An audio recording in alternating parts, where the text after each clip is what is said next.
Namaste. I Nishu Pandey welcome everyone on the 20th episode of FRP on Hot Seat only on Bharata First. Every week, Team Bharata organizes big picture quizzes. These quizzes are based on big picture topics and other educational sources. You can also have a chance to get participate in this quiz by using the Bharata First application or by using the Bharata First Knowledge Center website, whose link has already been provided in the description box below. We have an exciting news for our viewers. The time period of the big picture entry is now extended. Now it's from 7 p.m. to 7 p.m. The window will be open for 24 hours. As we all know, the winners of the big picture daily quizzes get a chance to participate in mega quiz, and the ultimate winner of the mega quiz get a chance to who have to host the show, whose name FRP on Hot Seat, where the ultimate winner get a chance to host the show and have an exclusive conversation with Mr. Frankrausanpereira. So I would like to welcome Mr. Kamal Mishra, who is the winner of the mega quiz for this session. Thank you, ma'am. Welcome, Mr. Kamal. Thank you, ma'am. Congratulations on winning. Can you please introduce yourself to our viewers? Hello, Namaste. My name is Kamal Mishra. I belong to Sitapur district near Lucknow in Uttar Pradesh. I'm a computer science graduate from NIT Sikkim, National Institute of Technology in Sikkim. And currently I'm working on my own tourism venture by the name of Apna Sikkim, which is only seeing revival after the pandemic blows right now. My hobbies are like, I like traveling, I like watching documentaries, I like outdoor games, especially cricket.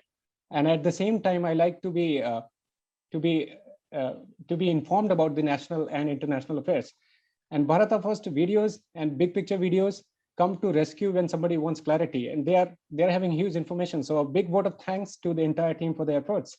And right now, I'm really glad that I've got this opportunity to be the host of the show and meet Frank sir, even though online, but still, I'm really glad that I've got this opportunity. Thank you so much for providing us. Thank you. Thank you. As you already know that you can ask anything, but let me remind you, you can ask anything and feel free to ask. Now, I would like to call Mr. Frank sir, and please take ahead the conversation.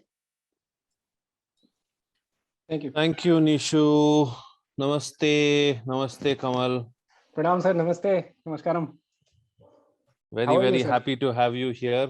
Good to see you here as well. And we share a lot of interests.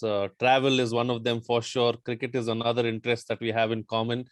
Knowledge gathering is also another, another thing that we have in common. First and foremost, congratulations on winning the mega quiz. And it's very nice to share the screen space with you. Black seems to be the color of the day. We are all wearing black today. It's not we are not color coordinated, but we are all in black. I don't know why, but nonetheless, it's good. Yeah, sir. I just want to share one thing. I think the entire universe wanted to me here. Just to say this, just because I was in Mathura that day when I received the call that you have qualified for the mega quiz.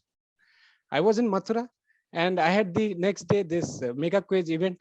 I was like, I played the Lord Krishna, because Mathura is the Janmabhumi of our Lord Krishna. So I prayed that let me win this quiz. I want to be with sir. I just want to have conversations. And there I went with the quizzes and I won. So it's really, everything is like a good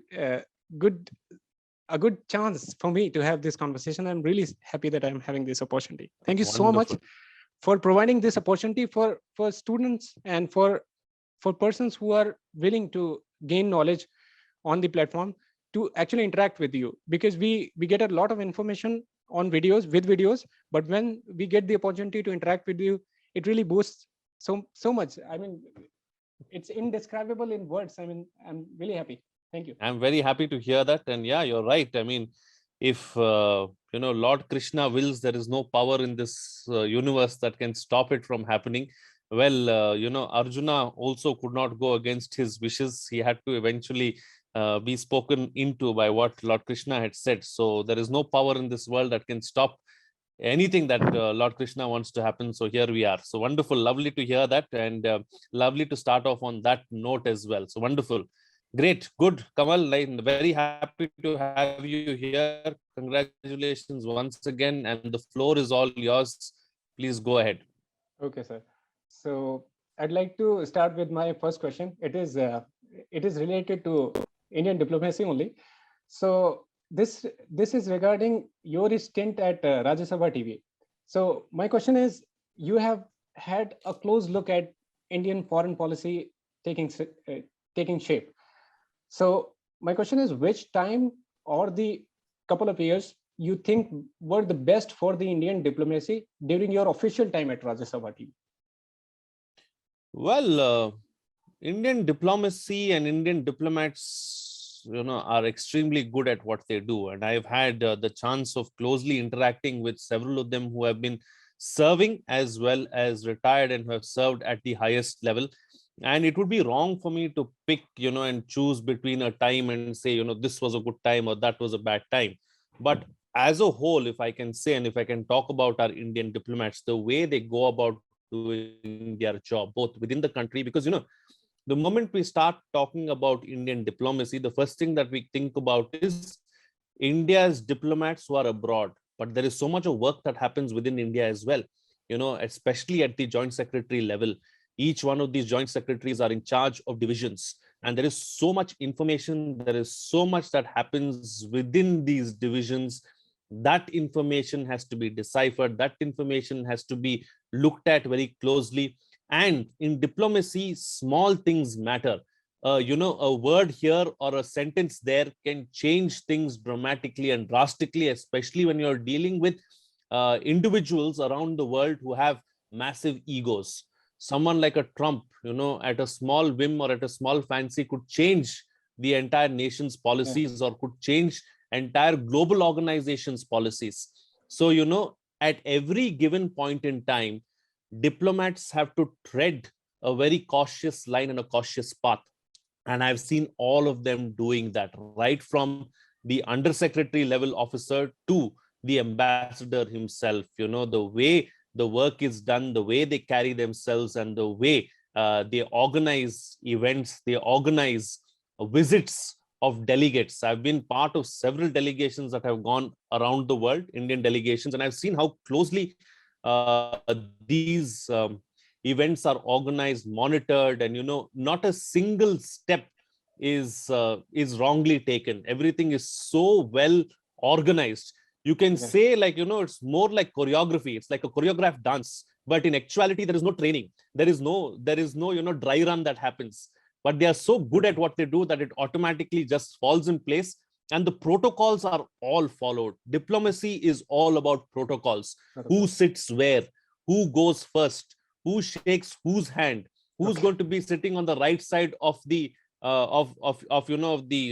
chief guest or the person who's visiting. So all these small things really matter, and every little detail is fully gone into. Just without even if it is a visiting delegation that is coming through, without even getting any kind of of information from them, they already know what exactly needs to be done. Just by sign language, or just by a few movements of few people here and there, they understand what needs to be done. They understand if the visiting delegation is unhappy about something. So it's a lot of thinking on the feet as well. So there's so much that happens, and it's wonderful to see this.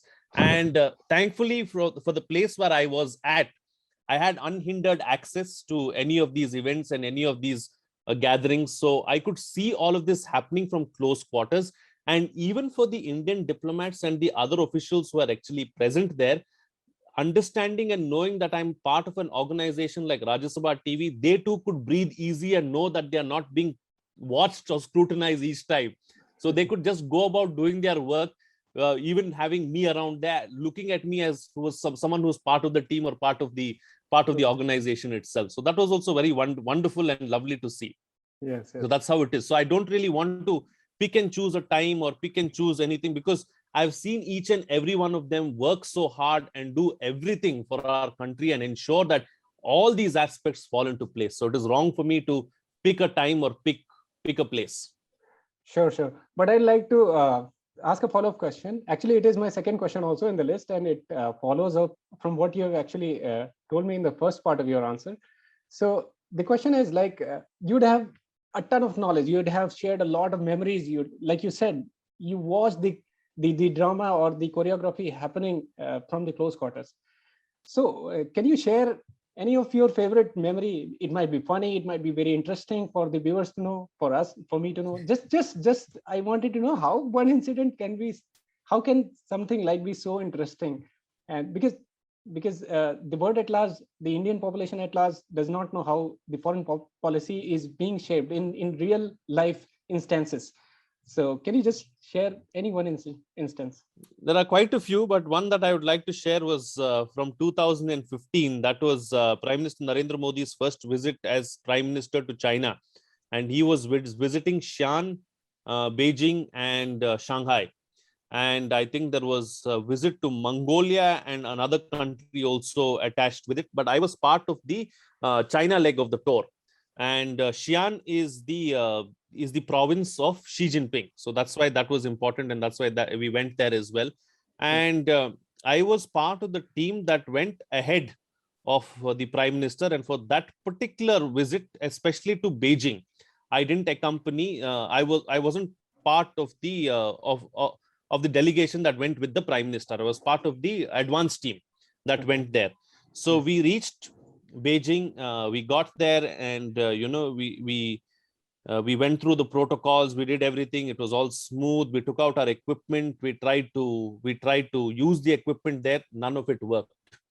None of it worked, and there was no way of communicating with anyone back in Delhi because nothing worked.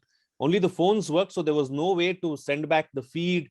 There was no way to to do live chats or to do anything for that matter. And we looked around desperately. We went to the Indian embassy, and the Indian embassy helped us as well. We got some SIM cards, and I think they were charged. They gave us data also along with the SIM cards, and there was a bill of I don't know if I should be talking about this, but anyways, there was a bill of 600 yuan that was charged to us. And the other journalists were there, also went there and got it, but the embassy said nothing doing. You better pay us and clear all your bills and go. Only then we'll give you all these SIM cards and all of that, because it's difficult to recover the money later on. Okay. So for me and my team, they said no problem. You can clear it whenever. It's okay. Aap to hamare hain types. And till today, that bill hasn't been cleared. Oh, chai pe charcha wahan bhi ho gayi. So that bill hasn't been cleared till today. The embassy followed up with the Rajya Sabha Secretariat, I think, for 2 or 3 years after that. And the last I heard was, I think, in 2018, when my accounts guy came and said to me that, Frank sir, आप Beijing मत जाइएगा दोबारा, क्योंकि ये ना bill clear नहीं हुआ है अभी तक, पता नहीं क्या होगा, वो सिग्नेचर अभी भी चल रहा है इसका. So that is something that I can still remember. And just to add to that, my cameraman was a vegetarian. So that is another interesting story that I'll tell you about. So the moment the Prime Minister's flight landed in Beijing, all the equipment started working. He landed in the airport, which was about an hour and a half away from where we were, and all our devices started working.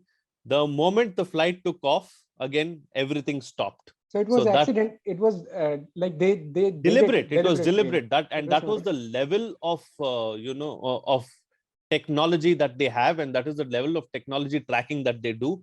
And it's only our devices were working. It wasn't like that particular area or anything like that. Everything started working. So that was the state of affairs there. So we were in Beijing for about 3 or 4 days, I remember, and so this my cameraman was a vegetarian, and we went all around town just looking for a vegetarian meal, and it was not possible at all to get a vegetarian meal. Maybe we should have gone looking around for some Indian restaurants. We did that on the last day, and that's when he could have a vegetarian meal. But otherwise, that was the state of affairs. And when we went into supermarkets, or we went into these streets in Beijing, asking people around, I happened to learn the word for vegetarian also while I was there. Unfortunately, I've forgotten now. because I had to communicate with people asking them, you want some vegetarian food? And people would look at me like, I might come from another planet, because they don't have a concept of vegetarian food at all there. So that was also something that I wanted to share. So yeah, that is interesting, very, very interesting. But yeah, I've been part of many such official delegations as well, traveling with the Prime Minister, traveling with the vice presidents as well. And it has been wonderful. It has been wonderful also because at Rajya Sabha TV, thankfully, the workload hasn't been that hectic. It doesn't mean that we didn't do work. We were getting a salary, at least I was getting a salary. So I knew that I had to do justice to the salary I was getting. So work was being done. It wasn't like work wasn't being done. But having come from the private sector, having worked and slogged my ass off for 16 hours a day, this was cakewalk. I mean, there was hardly any work. And it was one, and you could enjoy and soak in everything else around as well. Because I would see some of my other fellow journalists, part of the private sector, who would be struggling. They wouldn't even be having time to have a meal or a cup of coffee, because they would be running from here to there to try and cover the stories and send them all back. But I was doing my stories, and I was thoroughly enjoying myself and enjoying myself in the sense, soaking it all in, understanding what is happening around me. So that was wonderful. That was wonderful.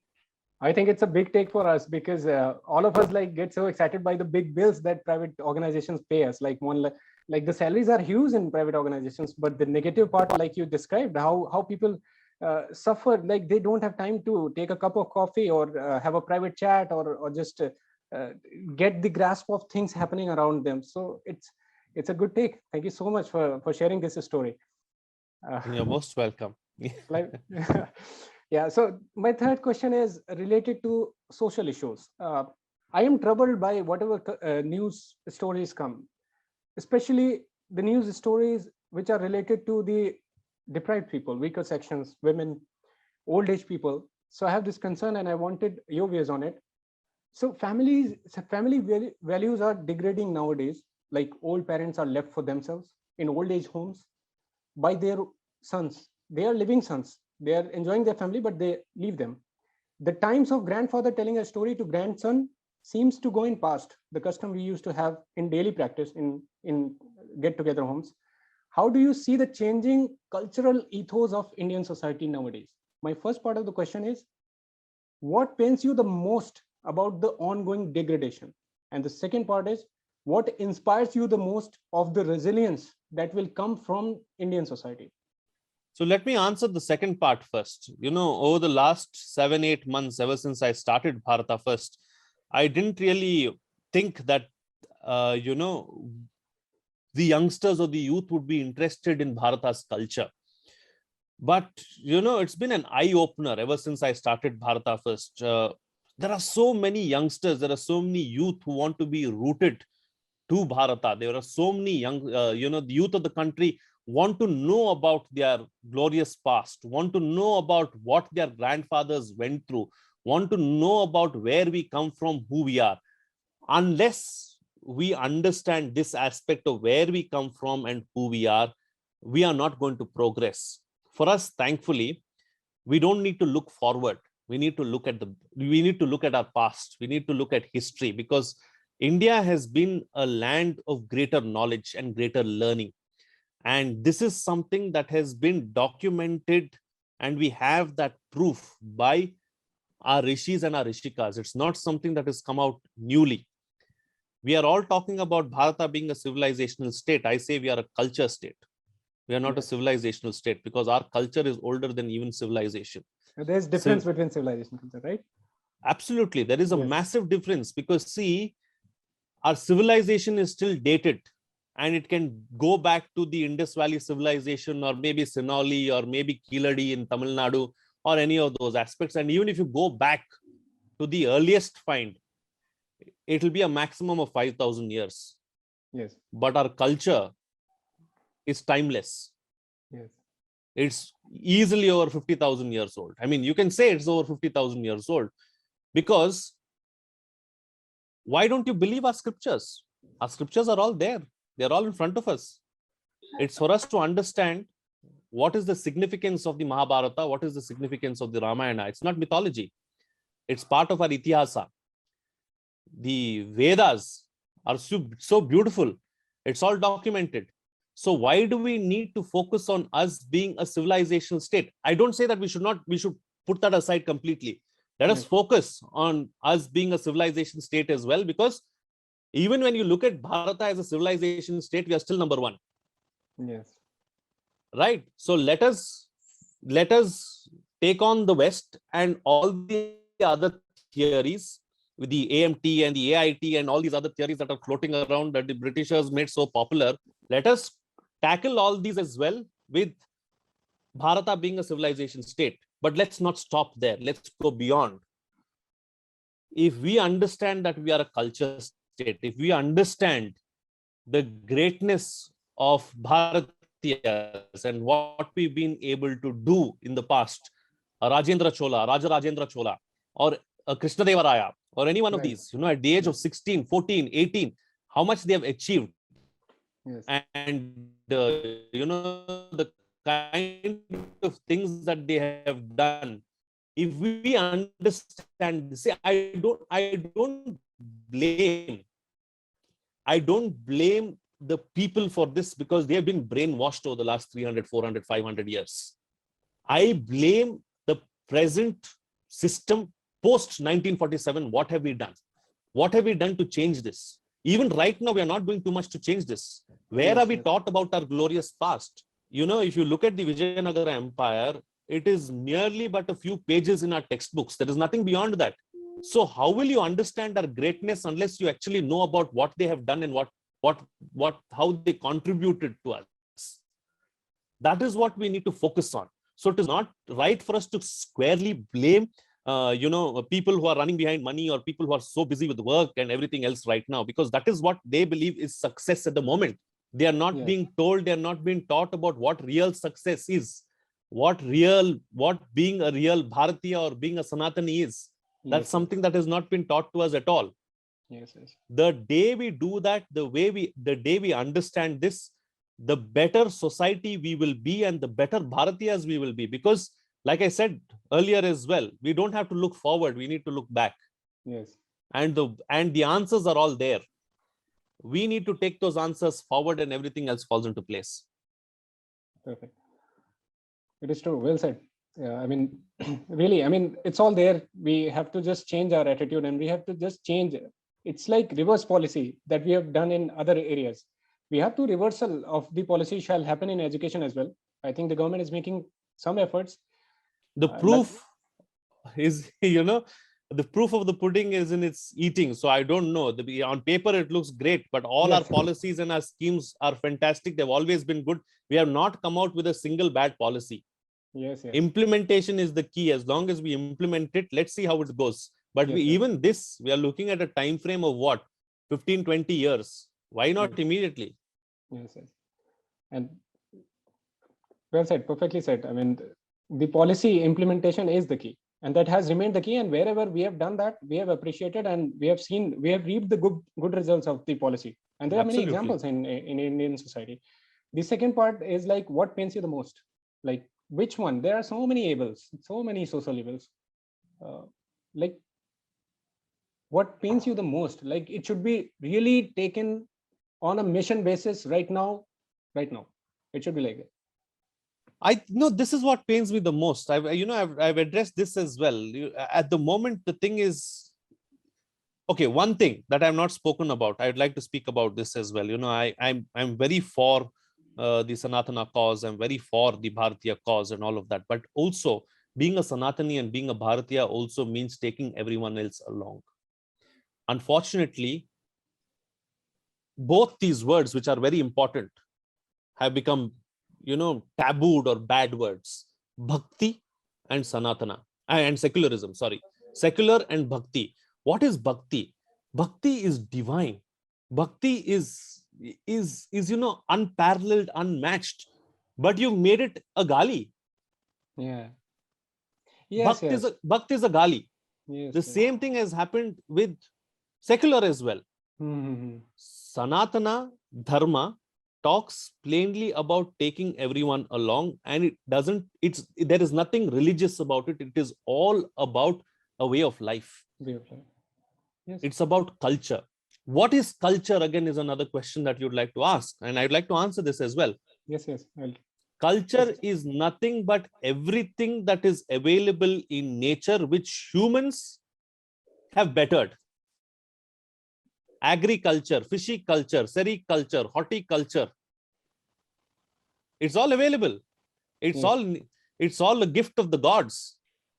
The devas and devtas have given us, the devis and devtas have given us this. Right? It's all part of us. Yeah. Mahabharati has given us this. Mahabhumi has given us this. It is nothing but how we have taken it a step forward. That is what culture is. It has nothing to do with religion. A balanced way of using it. Yeah, but the problem really right now is we are going on two extremes. You know, you're either with us, you're against us, or, you know, that's the kind of approach that we are taking for everything. That is not right. It's all about taking everyone along. That is what being a true Sanatani is. Yes. So this is something right now, the house is too divided. We need to get a common ground and we need to take everyone along, because at the end of the day, we are all one. We are all from one energy source. Yes, yes. That is the best line and hardest to understand, I think. Absolutely. We are all coming from one source. That is the best and ultimate reality. But like I have been told from my childhood that have a universal outlook, understand, give equal value to everyone. My father used to tell me always, he uses straight Gita slokas to advise me that how to behave in life, like how to do your duty. Whatever you do, either study or work or play, at any field of life, do your duty. But it's really hard to understand and hard to make masses understand, and in conversations and via education, via social service, to actually behave in a manner so that house remains in unison towards national cause, towards world cause. So it's really difficult. Like you said, we are all fractals of the same source. We all come from the same single source. So why fight with each other? Yeah. Let us take everyone along. Let us make them understand that this is the best way of living. This is the best way of life. Yes. So this is what pains me, but it will change. It is happening. Change is slow. Nobody likes change. Change is the only constant, but nobody likes change. Yes. You know, if you're using a website today and you go there every day for some consumption of yours, and tomorrow when you go there, everything is changed, the layout is changed, you know, things have gone haywire here and there, you get upset. Yeah. So nobody likes change, but change is the only constant. It'll happen. It'll happen. And I'm confident in the youth for taking this forward, and I know that they will take it forward, and it'll be great. Yeah, surely, sir. We'll do that. My last question is about it derives from your personal story.